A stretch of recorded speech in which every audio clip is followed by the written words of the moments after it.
నటుడు మరియు ఇటీవల ప్రారంభించిన తమిళగ వెట్రి కజగం వ్యవస్థాపకుడు అయిన సి. జోసెఫ్ విజయ్ గత నెలలో తమిళనాడు నూతన ముఖ్యమంత్రిగా పదవీ బాధ్యతలు స్వీకరించారు. ఇది చూస్తుంటే అత్యంత విజయవంతమైన నటుడైన ఎంజి రామచంద్రన్, ప్రజాదరణ పొందిన ఎంజీఆర్ 1977లో తమిళనాడు ముఖ్యమంత్రిగా బాధ్యతలు చేపట్టి 1987లో ఆయన మరణించే వరకు వరుసగా మరో 2 పర్యాయాలు విజయం సాధించిన తీరును గుర్తుకు తెస్తుంది. భారతదేశంలో ఒక నటుడు ముఖ్యమంత్రి అవడం అదే మొదటిసారి.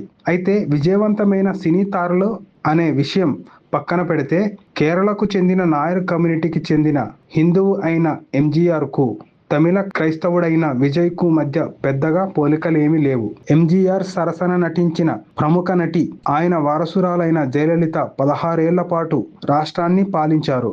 ఆమె ఒక తమిళ బ్రాహ్మణురాలు. అంతేకాకుండా రాష్ట్రంలో మొదటి non Congress CM C N Annadurai, ఆయన వారసుడు ఎం కరుణానిధి మరియు ఆయన కుమారుడు ఎంకే స్టాలిన్ అందరూ నాన్ బ్రాహ్మిన్ హిందువులే. జనాభా లెక్కల ప్రకారం తమిళనాడు ఓటర్లలో 88% హిందువులు, 6% చొప్పున క్రైస్తవులు మరియు ముస్లింలు ఉన్నారు. అయినప్పటికీ ఈ రాష్ట్రం ఎటువంటి వ్యత్యాసాలు లేకుండా విభిన్న మత మరియు కుల నేపథ్యాలు కలిగిన నాయకులను క్రమం తప్పకుండా ఎన్నుకుంటూ వస్తున్నారు. ఇది ఎలా సాధ్యమైంది అనే విషయాన్ని మనం తెలుసుకుందాం. రాజకీయ చరిత్ర. దీని ఘనత పాక్షికంగా 1920, 1930ల నాటి ద్రవిడ ఉద్యమానికి దక్కుతుంది. ప్రభుత్వ ఉన్నత ఉద్యోగాల్లో బ్రాహ్మణులు ఆధిపత్యాన్ని అంతం చేయాలనే లక్ష్యంతో 1916లో నాన్ బ్రాహ్మిన్ ప్రముఖుల బృందం స్థాపించిన జస్టిస్ పార్టీ 1920 నాటికే నాన్ బ్రాహ్మిన్ రిజర్వేషన్లు సాధించడంలో విజయం సాధించింది. ఈవి రామస్వామి, ఈవీఆర్ లేదా అందరికీ తెలిసిన పెరియార్ ప్రారంభించిన ఆత్మగౌరవ ఉద్యమ మరియు ద్రవిడర్ కజగం డీకే ఉద్యమాలు కుల పీడన, అసమానతలు లేని సమాజాన్ని సృష్టించడానికి కట్టుబడ్డాయి. ఈ రాష్ట్రంలోని బ్రాహ్మణ పూజారి వర్గానికి వ్యతిరేకంగా బలమైన ప్రతిపక్ష శక్తులుగా మారాయి. బ్రాహ్మణులకు వ్యతిరేకంగా పెరియార్ చేసిన ప్రసంగాలు తరచూ వివాదాస్పదంగా మారడమే కాకుండా హిందూ దేవతామూర్తుల అవమానాలకు కూడా దారితీశాయి. స్వాతంత్ర పోరాట సమయంలో కాంగ్రెస్ పార్టీ ఎదుగుదల వల్ల 1920 నుండి 4 సార్లు ప్రభుత్వాన్ని ఏర్పాటు చేసినప్పటికీ 1937 నాటికి జస్టిస్ పార్టీ పతనాన్ని చూసింది. 1949లో ద్రవిడర్ కజగం విభజనకు గురైంది. దాని నుండి విడిపోయిన సిఎన్ అన్నాదురై ద్రవిడ మునేట్ర కజగం డిఎంకేను స్థాపించారు. ఇది 1967లో అధికారంలోకి వచ్చి పెరియార్ యొక్క బ్రాహ్మణ వ్యతిరేక, మత వ్యతిరేక ఆలోచనలకు దూరంగా నిలిచింది. ప్రస్తుతం తమిళనాడు రాజకీయాల్లో డీకే పాత్ర చాలా తక్కువగా ఉన్నప్పటికీ ఒక దశాబ్దం గడిచిన ఒక సగటు తమిళనాడు పెరియార్కు సంపూర్ణ మద్దతుదారుడిగా లేదా తీవ్ర వ్యతిరేకంగానూ ఉంటారు. మధ్య మార్గం లేదు. ఈ పార్టీలు మరియు వారి 3 దశాబ్దాల సామాజిక సంస్కరణలు వేసిన పునాది వల్ల అన్ని వర్గాల్లో విద్య విస్తృతంగా అందుబాటులోకి వచ్చింది. అలాగే బ్రాహ్మణేతర కులాలకు మరియు కొంతవరకు దళితులకు ప్రభుత్వ ఉద్యోగాలలో రిజర్వేషన్లు లభించాయి. కె.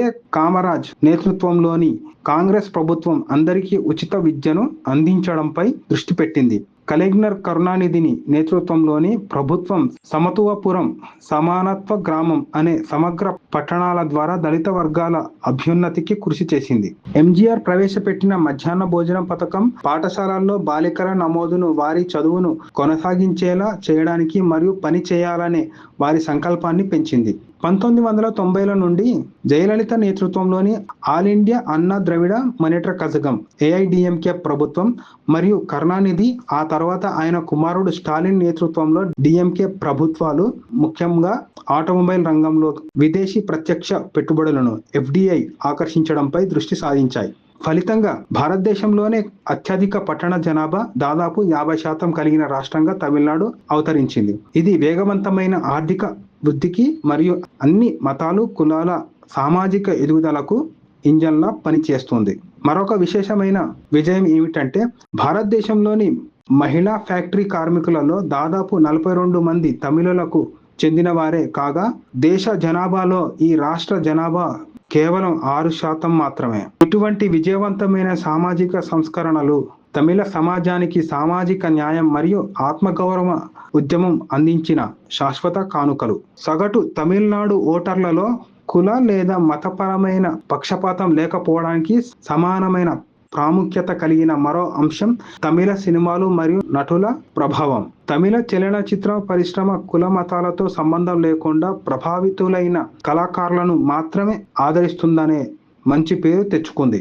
ఎంజీఆర్, జయలలిత, ఇప్పుడు విజయ్ సినీ తారలుగా రాణించగా, కరుణానిధి ఎంజీఆర్ నటించిన అనేక హిట్ చిత్రాలలో ఎన్నో సినిమాలకు స్క్రిప్ట్ రైటర్ గా పనిచేశారు. కరుణానిధి, ఎంజీఆర్, జయలలితలను కలిపి చూస్తే తమిళనాడు పాలనతో చలనచిత్ర పరిశ్రమకు ఉన్న అనుబంధం దాదాపు 42 సంవత్సరాలు. 2010లో తంజావూరు పెద్దగుడి 1000వ సంవత్సర ఉత్సవాలను ఘనంగా నిర్వహించడం ద్వారా ఒక నాస్తిక పాలకుడు భక్తుల విశ్వాసాలకు వ్యతిరేకం కానవసరం లేదని కరుణానిధి నిరూపించారు. ఇప్పుడు విజయ్ నేతృత్వంలోని టీవీకే పార్టీ కూడా పెద్ద సంఖ్యలో దళిత మరియు మహిళలను ఎమ్మెల్యేలుగా పోటీ చేయించి వారి విజయాన్ని సాధించడంలో సఫలీకృతమైంది.